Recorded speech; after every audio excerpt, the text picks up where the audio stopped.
All right. Like I've heard it been said by many people that the God of the quote unquote Old Testament, right, is a meanie face God, right? He's this God of like vengeance and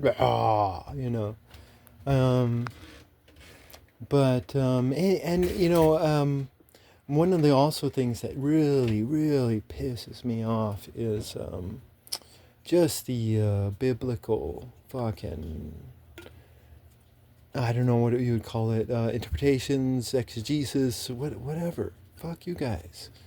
I mean, the quote unquote Old Testament is filled with beautiful poetry, right? And so that's what I'm on here defending right now. It's like, this is poetry. This is fucking beautiful poetry. Um, and it's like, so let's go to one of these poetic lines, right? And one of these poetic lines in the Torah is this line of your sacrifice. Your sacrifice is not acceptable to me. And man, what a fucking beautiful line, right? Now, like recently, I've been connecting this whole idea of sacrifice to the Phoenician and Canaanite ways. Like the Phoenicians and the Canaanites were a class system with the upper classes and the working classes. And the working classes were being population controlled and manipulated through this idea of sacrifice in the same way that sacrifice is used nowadays. Um, and so you have this man out there nowadays, and he's going to love his children. And how is he going to love his children? By like working all the time, and neglecting his children. Now, of course, you don't need to spend all your time with your children. That would create emotional dependency. And you need time for yourself. Again, it's about this. These writings of the Torah are about holiness. But children nowadays are being neglected. They're being neglected, and but in the minds of the parents, as they've been taught and taught and taught and taught, sacrifice is love. Sacrifice is love. I love my children. I sacrifice. I work. I work. I work. I love. I love. I work. You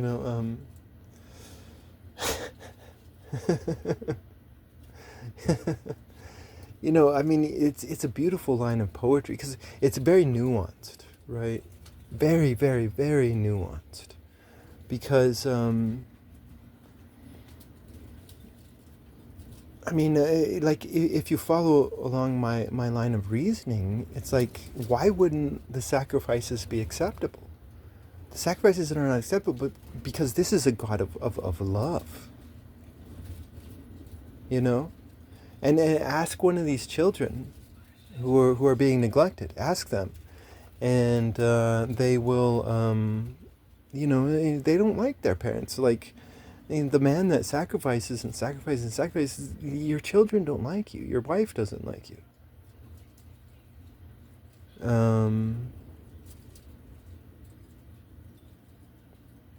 Because there's no holiness. There's no wholeness within the family. And there's no wholeness within this individual who sacrifices. But you know what? At the end of the, and this is where the nuance of this beautiful poetry comes into. And the writer of the book of Enoch saw this nuance when he was talking about two different types of good men. You have the lower type of good man who is like Adam, and he's the man of sacrifice and sacrifice. But at the end of the day, this man of sacrifice, he is a man of love. He is a man of bravery and love, but he's an idiot. And he's like a sheep. He's a fucking idiot that's being used and manipulated and abused. And this abuse eventually breaks up his own family, right? So I think it's a beautiful line that speaks to human nature, and I see it. I see this line all over our own day. I see it everywhere. It's like you have all these good people who are sacrificing and sacrificing and sacrificing, and God is like a fucking badass who comes up and says just this mean, like God is a meanie face. Your sacrifice is not acceptable to me. I mean, damn, and but that's where really. This Book of Enoch comes in. It's like the wise man is not gonna put up with this shit.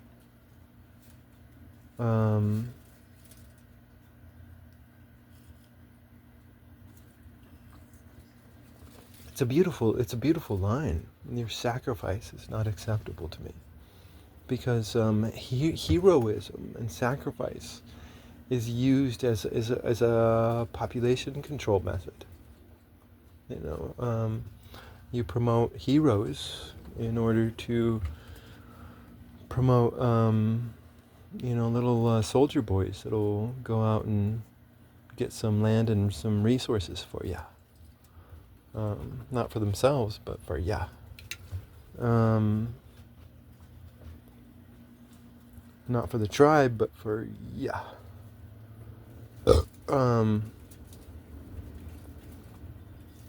So it's a manipulation and population control method. It's not love. Sacrifice is not love. I mean, there is this idea of true sacrifice, but true sacrifice is engendered from within the individual. It's not forced on them. I mean, true sacrifice is if sacrifice is not engendered from within, and it's enforced from without, then it's not going to be acceptable, right? And so again, that's the nuance of this fucking your sacrifice. That means some sacrifices are acceptable, and this idea of sacrifice as being this thing of love is still there, but it has to be engendered from within, and not forced through law and cultural oppression.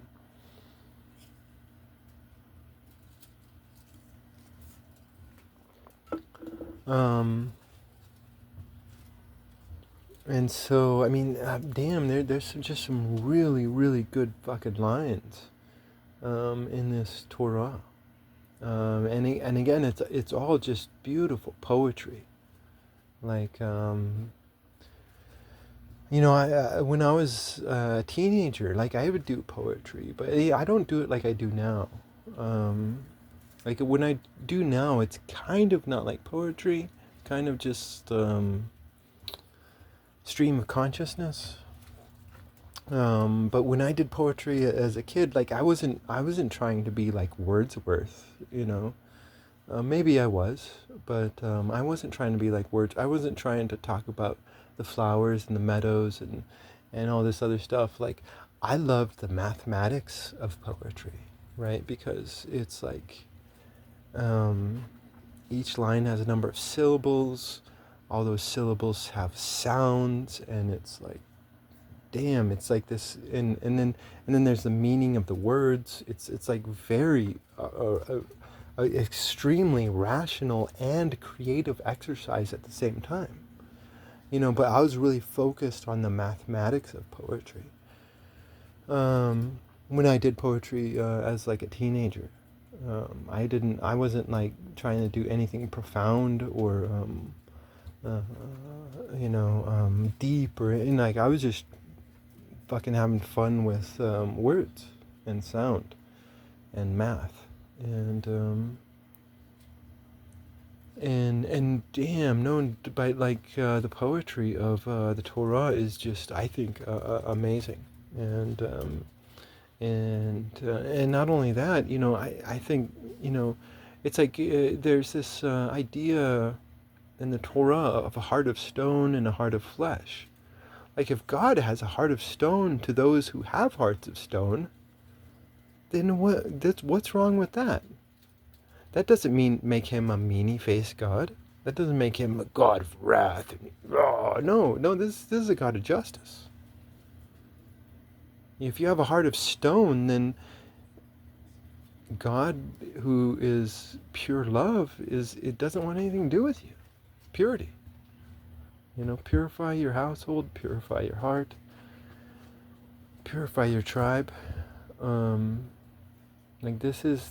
are the teachings of the Torah, and it's like, fuck. This has nothing to do with being mean, right? I mean, but that's just the thing. The thing is that vicious people will put on a loving face. They will. Vicious people will always put on a loving face. And so the dumb sheep of the world will see a crying criminal and have sympathy for that crying criminal, even though these are crocodile tears. And the dumb sheep don't see that these are crocodile tears, right? So in the Torah, these Torah writers are getting justice without letting their people, their stupid sheep people, see the justice that they're doing. They're separating the blessings from the curses, the right hand from the left.